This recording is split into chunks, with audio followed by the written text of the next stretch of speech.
देखिए, इस वीडियो में हम आंसर के आने के बाद में एवरेज मार्क्स के आधार पर शिफ्ट का कंपैरिजन देखेंगे कि कौन से शिफ्ट ईजियर साइड में है और कौन से शिफ्ट कंपैरेटिवली टफ है। तो यहाँ से आपको एक आइडिया लग पाएगा कि नॉर्मलाइजेशन में कौन से शिफ्ट को ज़्यादा फायदा होने वाला है। तो देखिए, ये जो ट्रेंड है ना, ये ट्रेंड लगभग सेम सा रहता है। जो फाइनली जो ओवरऑल जो पूरे डाटा पे कैलकुलेशन होती है, तो चीज़ें जो निकल के आती है, जैसे कि जो शिफ्ट का जो एक इसमें एक या दो शिफ्ट है ना, वो ऊपर नीचे हो सकती है, लेकिन जो ओवरऑल जो टफ शिफ्ट है वो तो टफ ही रहती है और जो ईजियर है वो ईजियर साइड में ही रहती है। तो यहाँ से एक एवरेज मार्क्स से आप ये पता लगा सकते हो। अब देखिए, 1 दिसंबर से स्टार्ट करता हूँ। तो सबसे जो इसमें जो टफेस्ट है, जो 1 दिसंबर में जो लास्ट शिफ्ट है यानी 4th शिफ्ट है, वो कंपेरेटिवली तीनों शिफ्टों के तुलना में यहाँ पे सबसे ज़्यादा टफ है, क्योंकि यहाँ पे एवरेज मार्क्स है वो 118 है। 2 तारीख के बारे में बात करें तो यहाँ पे आपके पास शिफ्ट सेकंड है जो टफ साइड है, क्योंकि यहाँ पे 119 रह गया है एवरेज मार्क्स।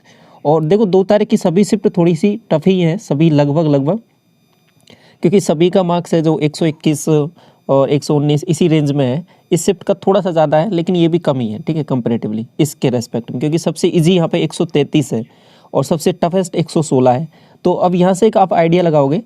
तो अब जैसे 3 दिसंबर के बारे में बात करूँ तो ये सेकंड शिफ्ट यहाँ पे इजी हो जाएगी और ये थोड़ा सा कंपेरेटिवली इससे थोड़ा सा टफ है, लेकिन ये भी इजी की साइड ही है। और ये 123 ये थोड़ा सा टफ साइड में है।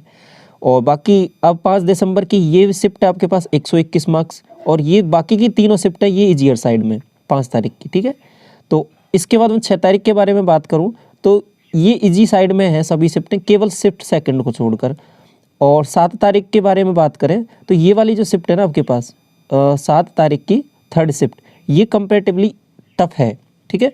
अब ऐसा हो सकता है जैसे कि ये ना आपके पास 7 तारीख की शिफ्ट 3rd और 8 तारीख की शिफ्ट 1st, इसमें कंपैरिजन हो सकता है कि ये आपके पास टफ साइड में जा सकती है, क्योंकि थोड़ा बहुत फर्क, क्योंकि थोड़ा बिल्कुल आसपास है ये दोनों। लेकिन यहाँ पे इस डाटा के हिसाब से अभी थोड़ा सा ये टफ साइड में है। तो अब बड़े डाटा पे जब कैलकुलेशन होगी तो हो सकता है ये वाली शिफ्ट थोड़ा सा टफ साइड में चली जाए। तो लेकिन ये दोनों टफ रहेंगी, ठीक है, टफ रहेंगी तो सबसे ज़्यादा फायदा इन्हीं दोनों शिफ्टों को होने वाला है। तो ये बात तो समझ में आ रही है। और देखिए, यहाँ से आपको इस डाटा से केवल एक ट्रेंड को समझना है कि कौन सी शिफ्ट है आपकी है जो टफ साइड में है और कौन सी इजी साइड में। तो जो टफ है, जिसका एवरेज मार्क्स कम है, उसको सबसे ज़्यादा फायदा होने वाला है, उसको मार्क्स हैं वो ज़्यादा इंक्रीज होंगे नॉर्मलाइजेशन में। इसके बाद में बात करें, यहाँ पे ये वाली शिफ्ट है ये इजियर साइड में है आपके पास 8 तारीख की शिफ्ट 3rd, शिफ्ट 4th। और 9 तारीख में बात करें ये 128 है, 130 लगभग इजी साइड में रही है सभी शिफ्टें, क्योंकि यहाँ पे एवरेज स्कोर सबका हाई है। और 12 तारीख की ये शिफ्ट सबसे इजी है। देखो, लास्ट में जाते जाते ये वाली शिफ्ट इजी हो गई है यहाँ पे। और 13 तारीख के बारे में बात करूँ तो ये शिफ्ट है जो थोड़ी सी लास्ट वाली है, थोड़ी टफ साइड में रही है, और ये भी आपके पास इजी साइड रही है। और ये बाकी का यहाँ पे देख पाओगे। अब यहाँ पे देखो गौर से कि 116 नंबर ये टफेस्ट शिफ्ट का है आपका, और सबसे इजी शिफ्ट का मार्क्स है वो 133.4। तो लगभग यहाँ का जो दोनों का डिफरेंस है लगभग 17 नंबर का है। तो जैसे कि इसको बेस मानते हैं तो इसके लगभग सभी इस शिफ्ट में 17 नंबर ऐड कर दिए जाएंगे, तो लगभग इसके बराबर हो जाएगा ये। तो इस तरीके से नॉर्मलाइजेशन होगा। अब इसके रेस्पेक्ट में थोड़ी सी जो इससे आसान है, जैसे किसी शिफ्ट का 118 है तो उसके रेस्पेक्टिव में उसके 2 मार्क्स कम ऐड होंगे, तो लगभग 15 नंबर इसमें मार्क्स ऐड हो जाएंगे।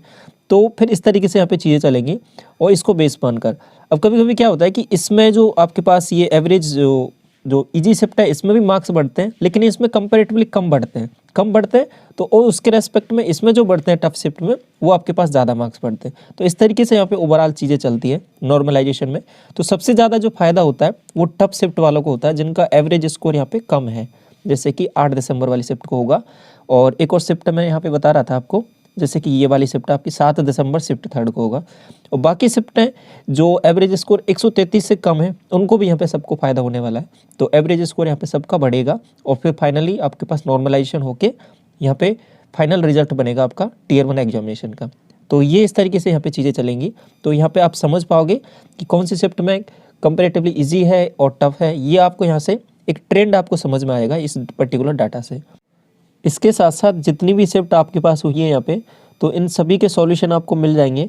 चैनल पर अलग से प्लेलिस्ट बना दी है CGL 2022 Tier 1 एग्जामिनेशन के नाम से, तो वहाँ पे आप विजिट करके सभी सॉल्यूशन देख सकते हो मैथ सेक्शन के पर्टिकुलर शिफ्ट वाइज। तो अपकमिंग एग्जाम्स के लिए बहुत हेल्पफुल रहेंगे ये सॉल्यूशन। चैनल पर पहली बार विजिट करो तो चैनल को सब्सक्राइब जरूर कर लें फर्दर अपडेट्स के लिए। Thank you so much.